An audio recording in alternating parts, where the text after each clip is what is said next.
Hi friends, kitchen lab లోపల మనం ఈరోజు ఏంటంటే పచ్చి మామిడికాయతో మనము దోశ చేసుకున్నాం. ఎలా కావలసినటువంటి పదార్థాలు ఏంటంటే, దీనికి మినప్పప్పు నానబెట్టని అవసరం లేదు. మనం ఏం చేయాలంటే మినప్పప్పు మనము మరపట్టించాలంటే గిన్నెలో పట్టించి అదొక కప్పు మినపపొడి అన్నమాట. మినపపిండికి అంతే కప్పు బియ్యం పిండి. రెండింటిని ఒక గంట ముందు లేదా ఒక అరగంట,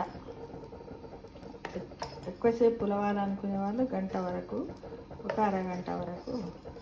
కావాల్సిన పదార్థాలు ఏంటంటే ఒక కప్పు మినపపిండి, ఒక కప్పు బియ్యం పిండి, కావలసినంత ఉప్పు, కొంచెం హాఫ్ స్పూన్ జీలకర్ర, తగినన్ని నీళ్ళు, కావలసినంత నూనె అన్నమాట వేసేసుకొని ఇవి కావాలి. ఇంకొకటి చిన్న మామిడికాయ, కొత్తిమీర, పుదీనా, ఎండుమిర్చి, కరివేపాకు,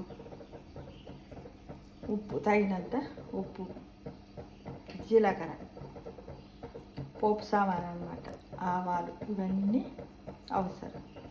అయితే దీన్ని ఎలా తయారు చేసుకోవాలంటే, మొట్టమొదట ఒక హాఫ్ అన్ అవర్ ముందు ఒక కప్పు బియ్యం పిండిని, ఒక కప్పు మిరపపిండిని, గిన్నె పట్టించిన పిండి ఉంటాయి కదా, దాన్ని ఈ జీలకర్ర, ఉప్పు వేసి కలిపి ఒక అరగంట ముందు కలిపి ఇలా వేసేసి ఇలా పక్కన పెట్టుకోవాలి ఫ్రెండ్స్. పెట్టుకున్న తర్వాత ఒక మామిడికాయ ఇంత సైజు మామిడికాయను తురిమి ఈ విధంగా దీంట్లో పోపు పెట్టుకోవాలి. నేను ముందే రెడీ చేసి పెట్టుకున్నాను.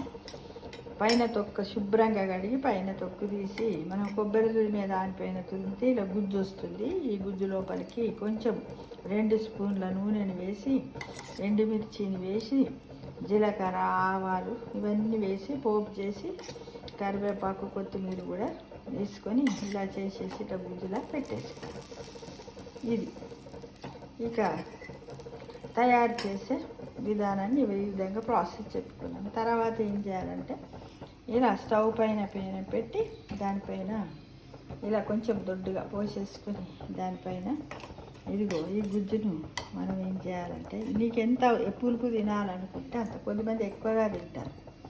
ఈ కారం కూడా అంతే, కారంలో కూడా మనకి ఎంత అవసరం ఉంటే అంత కారపొడికి చల్లుకొని తినాలి. తిన్నట్టయితే ఎండ దెబ్బ తగలకుండా ఉంటుంది. ఈ విధంగా దీన్ని కొద్దిసేపు ఫస్ట్ పెనం హైలో పెట్టి దోశ వేసి, తర్వాత దోశ పైన ఈ విధంగా ఆయిల్ వేసేసి మనం తయారు చేసుకున్నటువంటి అంటే ఏంది మామిడికాయ గుజ్జును ఈ విధంగా దీనిపైన పెట్టేసేసి, తర్వాత ఇలా కాసేపు అయిన తర్వాత తెలుస్తుంది కదా దోశ ఎలా అవుతుందో, అప్పుడు మనము దీన్ని తీసి ఇలా చేసేయాలి ఫ్రెండ్స్. ఎండ దెబ్బ తగలకుండా ఉంటుంది. ఎందుకంటే ఇది సీజన్ కాబట్టి వీలైనంత వరకు మెల్లగా దీన్ని ఇలా వేయాలి.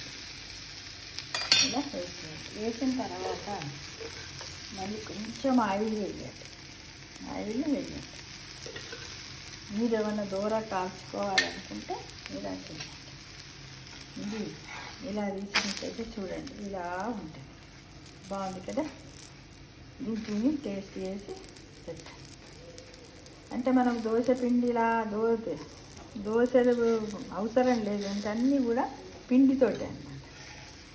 వీలైనంత వరకు వడదెబ్బ తలగదు, నోటికి పుల్లగా ఉంటుంది. దీన్ని అన్ని వయసుల వారు కూడా ఆనందంగా తినవచ్చు ఫ్రెండ్స్. ఇది కిచెన్ ల్యాబ్ లోపల మనం చేసుకుంటున్నటువంటి చూడండి ఇలా కాళ్ళు పెట్టని దీన్ని ఒక కిస్తులోకి తీసుకోండి. ఇష్టం ఉన్న వాళ్ళు దీనిపైన బటర్ కానీ నెయ్యి కానీ వేసుకొని తినచ్చు. తింటే టేస్టీగా ఉంటుంది ఫ్రెండ్స్.